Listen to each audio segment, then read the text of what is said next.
This is the Simpit. I'm your host, Sean Cole, and welcome to today's edition of the Pitstop, where you, the pit crew, are the real star of today's show, because we are just here to talk about sim racing, and we might be experiencing some slight technical difficulties today. Everything looks good on my end, but I've heard a few of you out there are not seeing the video, and if that's the case, you're probably not hearing my talking right now, but hopefully everything is cleaning up and streaming world out there. Thank you, YouTube.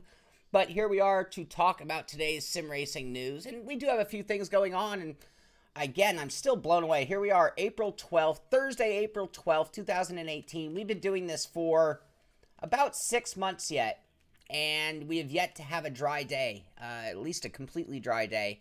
And our shows, which originally were going to only be 10 or 12 minutes, have turned into 20 to 30 minutes. Spatial, the mic looks good on my end, maybe a little bit quiet, but I'll turn it up just a little bit more.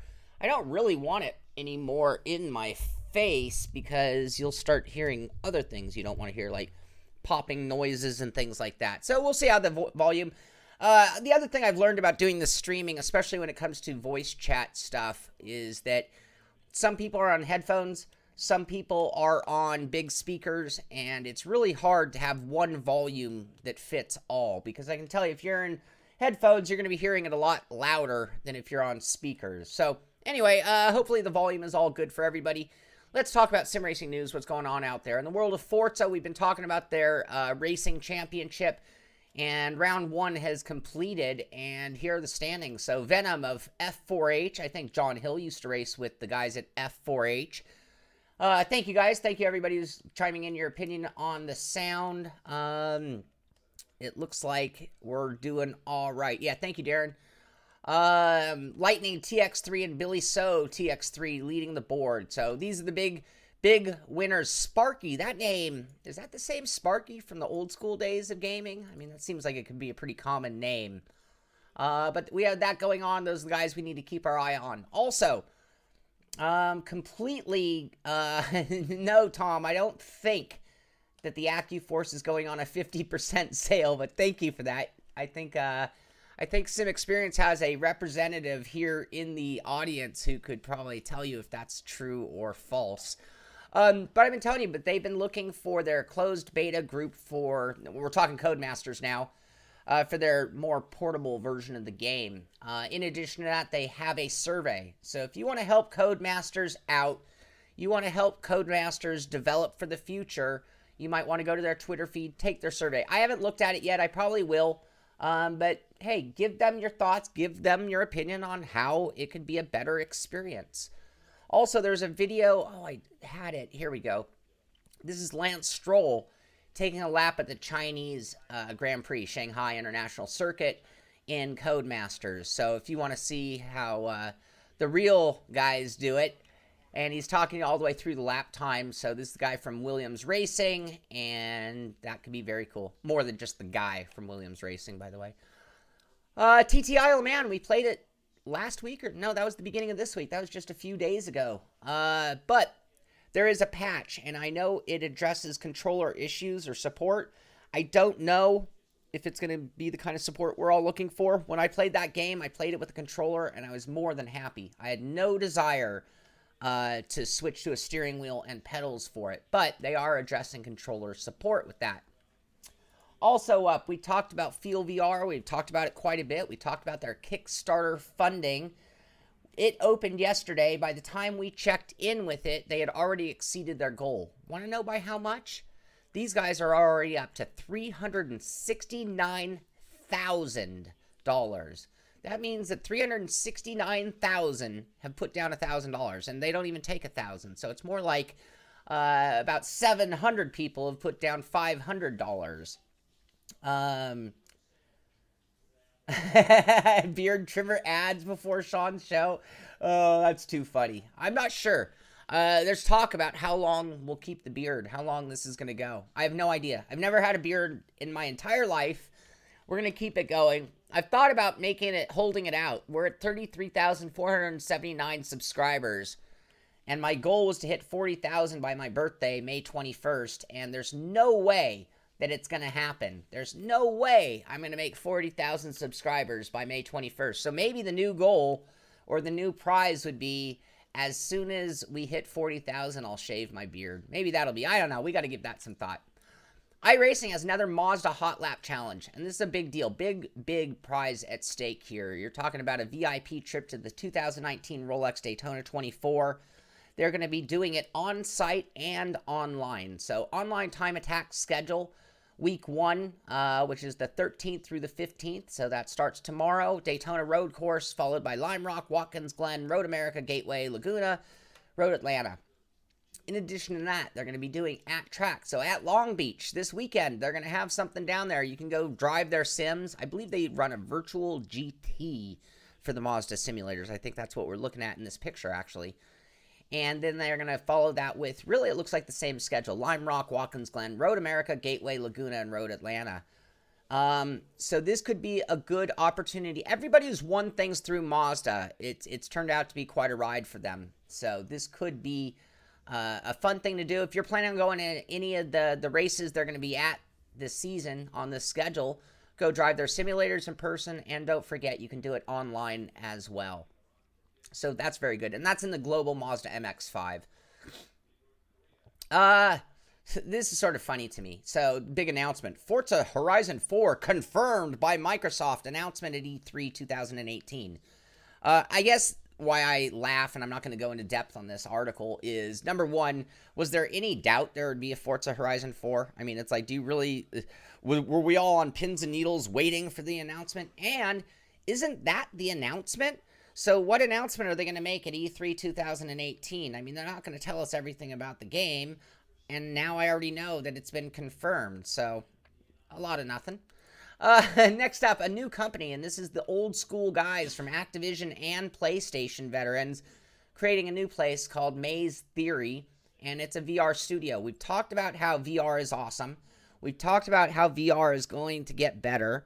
We've also constantly talked about the lack of support for VR with like dedicated titles, things like that. It's really been light on content is the problem with VR right now outside of sim racing. So this is a company that's kind of looking in that direction specifically, and that could be great for the whole VR industry as things move forward.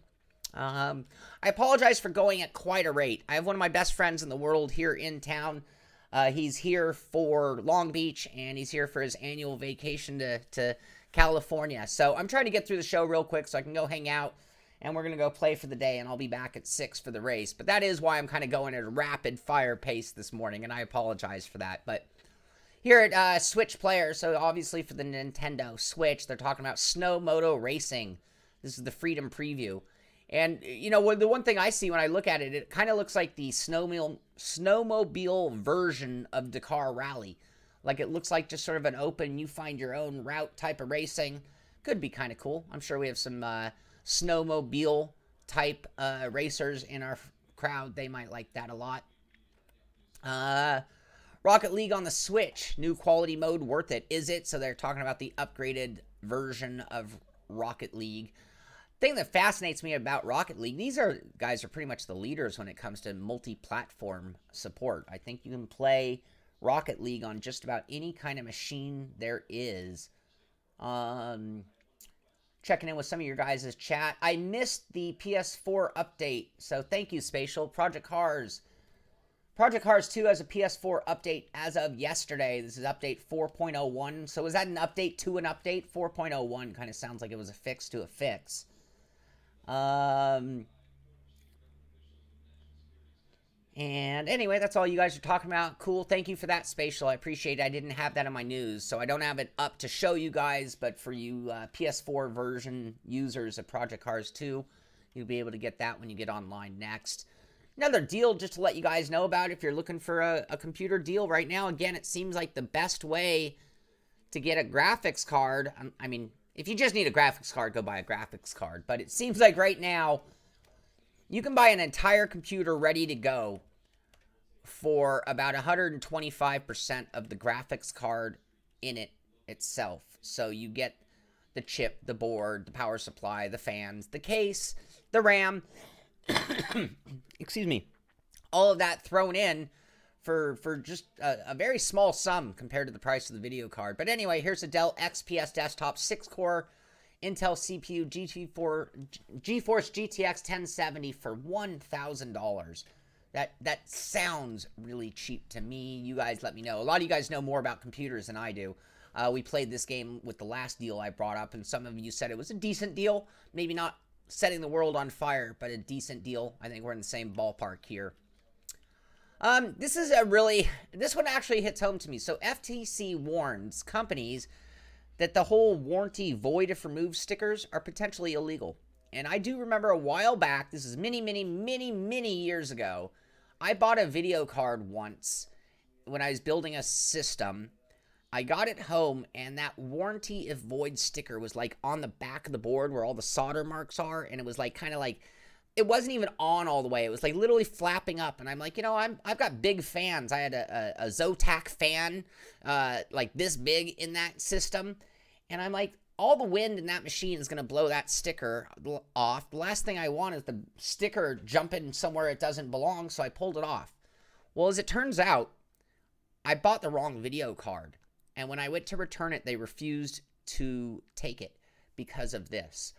Anyway, I don't know if it would have applied on a return versus a warranty scenario, but it's always annoyed me that they put these stickers, and they don't even put them on well. They're like flimsy stickers, but if that thing should fall off, I'm out. No more warranty. So, anyway, AMD Radeon RX 500X graphics cards are the RX 500 series, which basically didn't exist. So this was a very specific series that was made on an entry-level computer for HP Pavilion. So anyway, it sounds like they actually made a specific version of one of their graphics cards for that type of usage. But right now, it's kind of hard to keep track of all the Radeon cards. You know, we hadn't had to think about the AMD video cards in so long that we could focus all of our attention on the NVIDIA stuff. But now with that rivalry back in action, you kind of have to learn the lineup and know what level. You know, we know the difference between a 1060, 1070, or 1080 Ti, and so on. We really need to get just as versed on the AMD side. We talked about open sim racing the other day with those low horsepower, I like to call it horsepower, sim wheels. Here's another one of their products. It's not a bad, actually the price jumped up when I looked earlier. Oh, because I was in US. There we go. That's the price I was accustomed to seeing. But it's a 5-inch enclosed display for only $87. So if you're looking to run some of those outside type programs, you can, you know, do it through this cool little 5-inch display. That would be nice, nicer than a whole big monitor. Pretty cheap too, only $87. So that's pretty cheap for that kind of thing. Here's an article basically talking about how the F1 eSports that we talked all about. We talked to Brendan on the show. We've talked about all the things, the F1 teams, the draft day, all that stuff going on with F1 eSport. But they're already making the announcement, and this is, to me, a little iffy, really, a decision. But as soon as 2018 comes out, they're switching. And I just think, man, we just talked today about another patch for Project Cars 2. Are they really just that determined to get the new title out? Will it be ready for primetime use? When you're talking about professional esport, is that the way to go with something that isn't necessarily tested on the masses? Will they do closed testing? I know they have their closed beta group for it, but will they do closed testing with the racer guys? Just to make sure. Was that just the enclosure? Yes, thank you. Thank you very much. This is made to hold the 5-inch Raspberry Pi display.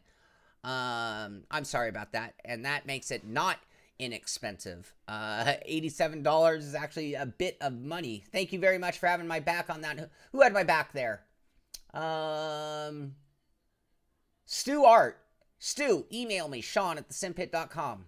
And I will send you a pair of stickers for making that correction and making sure my news is accurate. I appreciate that very, very much.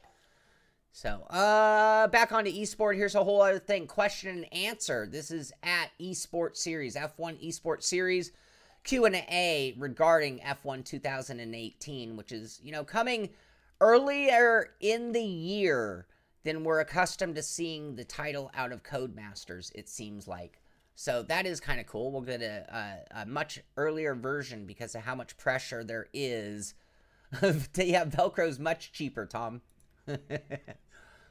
This is another thing. I'm just, again, introducing the F1 beta. So they're working on their mobile platform. They're doing a beta group. They want testers.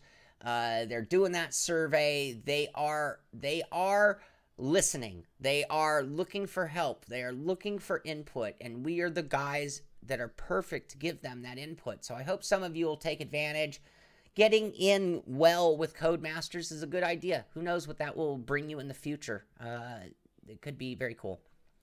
We have talked about Fernando Alonso a lot, with him being the leader of the G2 Logitech team. I did not know that he had karting schools going, but that makes perfect sense. But he's expanding into China as well. So Fernando is becoming one of the biggest names in using his name outside of F1. And it's interesting because a lot of people wait for their retirement to start doing this, but he has really branched out a lot with his name while still being an F1 driver. Pretty impressive what he's doing and how he's spending his time. Awesome, Stu. Yeah, my pleasure. Thank you for doing that. I really appreciate when you guys correct me. I go through so many things, it's easy for me to make an error, and I would much rather eat my words, especially live, and make that correction instantly than be wrong. So thank you very much, Stu. This is at Team VVV, but the whole thing, racing games going cheap on PlayStation Plus double discount. So it seems that whether you're talking gold membership with Xbox or the PS4 membership, big deals right now. We're at that mid-year. There's no reason. They can't, the Easter sale's gone, the Black Friday sale's gone, the holiday sale's gone. All of that is gone. So now we're just getting to that, hey, we have titles that aren't selling like they used to. Let's have a big giant sale. 40 to 80% discounts on the PlayStation Plus. We talked a little bit about net neutrality. This one really won't affect us, but it sort of is on that topic, and that it's showing us there isn't a national consensus here in the United States. So Oregon is going to go ahead and make their own laws when it comes to net neutrality. It won't affect home customers, but it is likely to affect the businesses. When we talk about who's going to get the big pipe, will it be Facebook? Will it be YouTube? Will it be the mom and pop pizza shop at the corner? Oregon's going to take the lead and do their own variation on that topic. Korea. So this is in Korea. The Korean FTC, is that the Federal Trade Commission? That's what it would be here in America. I don't know what FTC, Fair Trade Commission, that's what it is. They fined Nexon and Netmarble for some illegal loot box practices. $1 million in fines. So we talk about loot boxes, the fairness of them. Is it gambling? Is it breaking online rules? Is it breaking rules on what you can do with children? Sometimes rules apply when there are children involved that don't apply when there are adults involved. But anyway, we've talked about it coming, and now we're starting to see loot boxes. That might be the end of loot boxes someday soon. We must be getting to the end of my news here for the day. Here's a cool article that was sent into me at Auto Industry IYA, and it is basically talking about retro gamers. 5 of our favorite arcade racing classics. I know a lot of you guys are up in your years like myself. So, how many of you remember Pole Position? Come on, that's one of the ones. If you're like really, hey, what were the big games that changed everything? Pole Position. Can't deny. 1982. This would have been 4 years before I graduated high school. I was in the arcades playing Pole Position. Outrun. Who remembers the girl getting flipped out of the Ferrari every time you crashed? Outrun in 1986, 4 years later, after Pole Position. And if you think of the graphical differences at that time, I wish we had a good image of what Outrun looked like, but it was a big step over Pole Position, but still, looking back in time, its graphics were almost no better now. Jumping up to 92, Virtua Racing.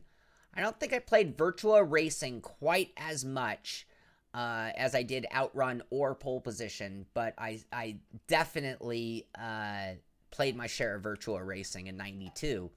And then that takes us to what is maybe the most famous. And 1993 is when the world saw Daytona USA.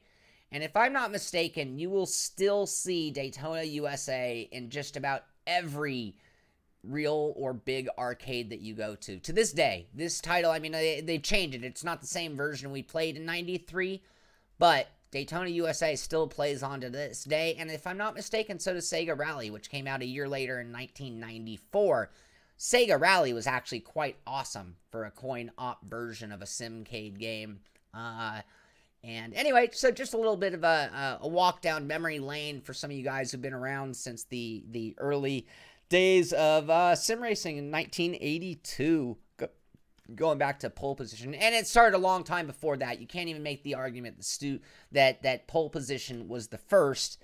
It was just maybe the first super mainstream. Find it in every single arcade. I believe pole position was played on the Atari as well as in the arcades. It was a big deal, and it changed everything to an extent. This was the game that had lines of people playing and made the gaming world realize, wow, people love racing. Racing is a great video game. So there you go. And my last story of the day is Dell apologizes for marketing its laptops towards cheaters in China. I didn't even know this is something you'd have to apologize for. I don't know how you would even market towards cheaters. I mean, like, literally, they're apologizing for marketing its laptops towards cheaters. This is in China.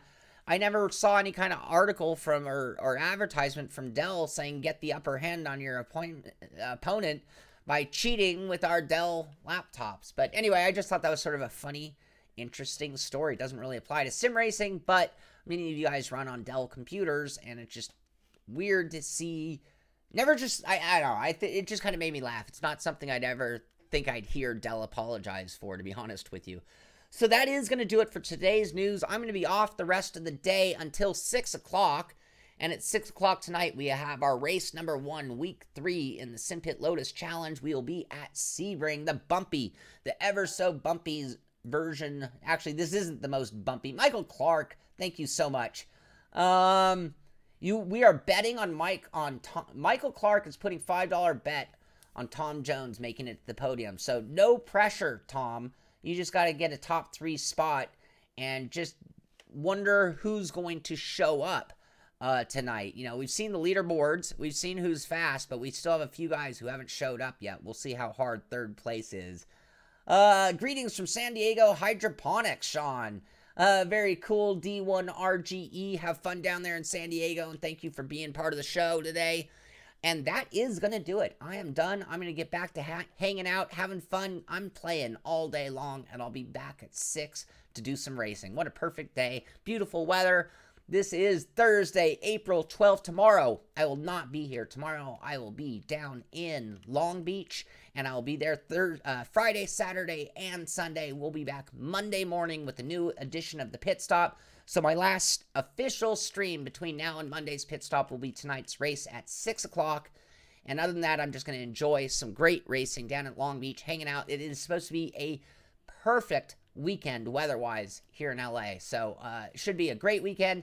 Other than that, I'm going to give you my normal send-off. You guys, get out there and race. Go do a leaderboard. Go get in a race. Go do a challenge. Send me your results. I want to see and hear that you guys are having fun. If any of you go after that F1 beta group or do their questionnaire, you guys just let me know. I want to hear what you're doing. I want to know about your activities, and always keep me informed on what's going on and what's cool in sim racing. That's going to do it for today. This is the Simpit. I'm Sean Cole, and I'll see you on the track.